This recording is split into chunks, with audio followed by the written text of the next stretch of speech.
hottest camera of 2017. What is good, YouTube? It's that one camera guy back at again with another video for you. Today I wanted to share my experience shooting outdoor soccer with the Sony A9. Now, I'm being very specific. I'm talking about this particular A9. This is the unit that I got from Sony Pro Support via lensrental.com. So this is not my own A9.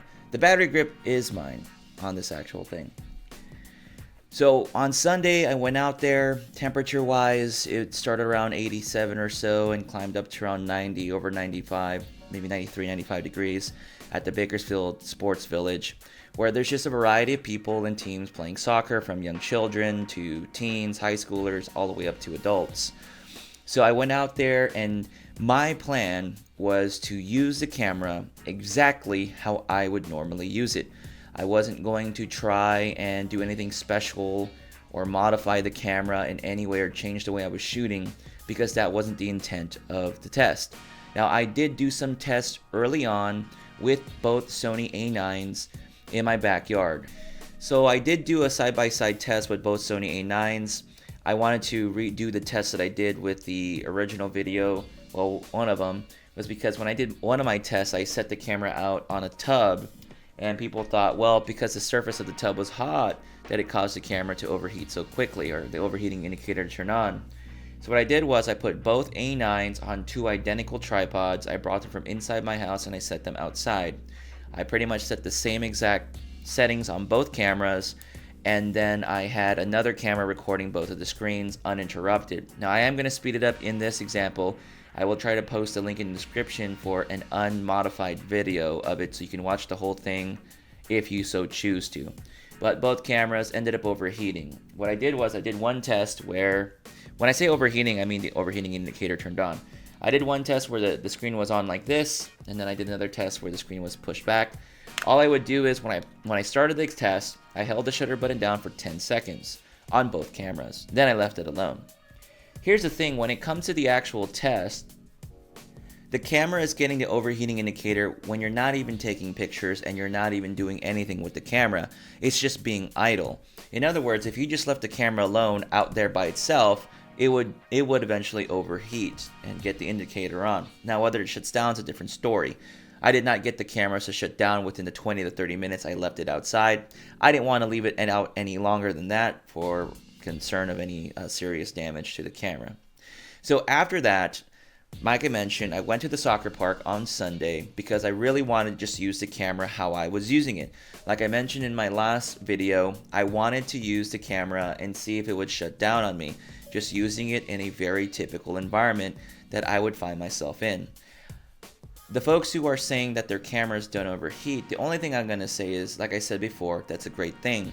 But for the skeptics that don't own the A9, that are just kind of following along with the story, if the camera has an overheating indicator and it has a screen that says camera needs to shut down, allow it to cool, then that by default would make you believe it does overheat. I don't know, does that make any sense? If the camera has these like warnings already, why would you assume the camera doesn't overheat in the first place? It's just really strange. So for those that understand it, it's great. For those of you that still don't get what I mean, I can't really help you with that. Like I said, I was out at the soccer park taking pictures and using the camera exactly how I would use the camera. So that would mean photos and a little bit of video. So a mix of slow motion video and then some photography involved in it. That's how I shoot, okay? So I'm not trying to test it out in the most ideal scenario. I'm like, this is how I'm gonna use the camera. I did not activate the extended temperature to high. I left it on standard because technically out of the box, it's set to standard.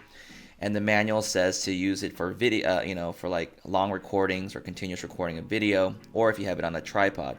Things I wasn't really doing with the camera. I did some small video clips and then photos for the most part. I wasn't using the back of the screen to take pictures. I was using the EVF for most of it because it didn't make any sense for me to do that. I was using the 7200 G Master with a 2x teleconverter. Later I used the Sigma 120 to 300 f2.8 and with the MC11 adapter because I was doing some other tests. But within 10 minutes I got the overheating indicator to turn on, and then about 10 minutes more, the 20-minute mark, the camera actually shut down and overheated. So what ended up happening was, again, assume there's no battery grip on here. I'm out shooting, and I'll shoot a little bit of like slow motion video. So the indicator was on, and then I'm like, okay, I want to record maybe 30 seconds of slow motion. I press the shutter, the video button to record, and it says temperature needs to cool off and shut down. Now I tried to record this when it happened. I didn't have time. I tried to pull my phone in time to record it. I couldn't do it because it happens so quickly. So what I did was, when I had it off, I turned it back on, and then it looked like it was operating just fine. And so I pulled my camera out, and I just went ahead and redid what I did before. I pressed the record button, and it turned off. I got the overheating indicator turned on and shut down the camera. In other words, the camera won't operate anymore. So, does the camera overheat? I don't know. It looks like it does, right? So I don't know what more proof people want. This wasn't my original unit. This is the unit that I got from Lens Rental.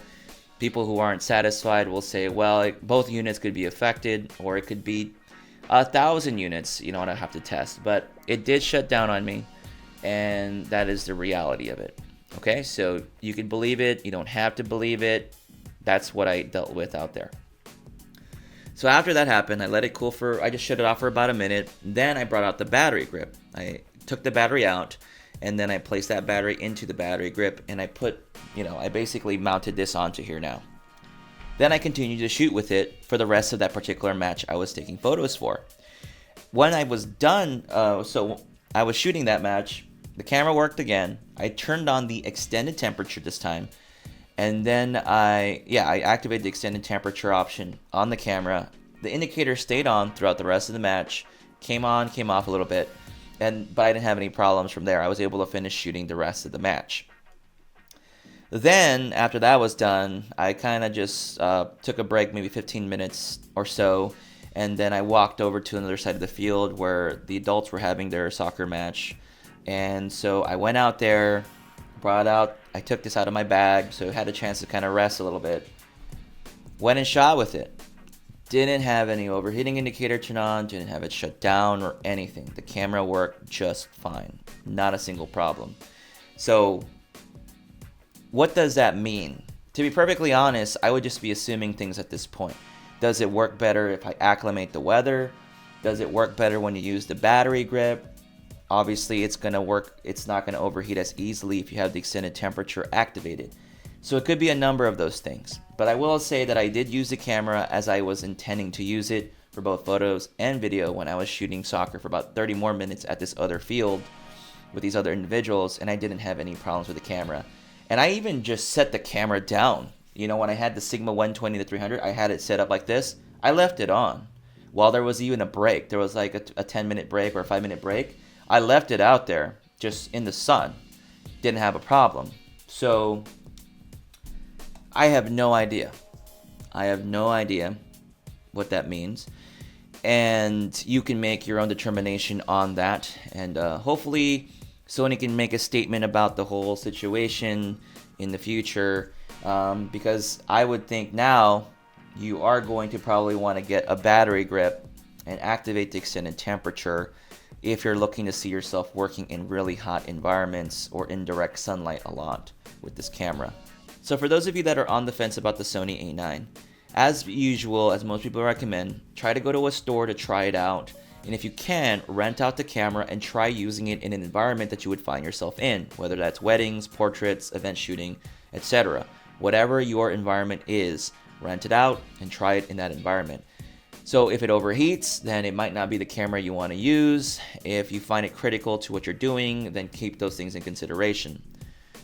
If you already own the A9 and you are seeing some overheating issues, then send it back or get a replacement. Get a refund or get a replacement. That's my recommendation for you on that. Those are pretty obvious ones. And if you're not having problems with your A9, then that's a good thing. And just keep using the camera, because for those of us that have had the opportunity to actually use the camera at this point, it's a really awesome camera. And the biggest flaw is the overheating situation with it. So other than that, I still recommend everyone to just get their hands and try it. Like, you really, whether you're a skeptic or you're anti-Sony or whatever, I mean, if you're ever in a camera store and they have it, just try the camera out. It's a really cool camera.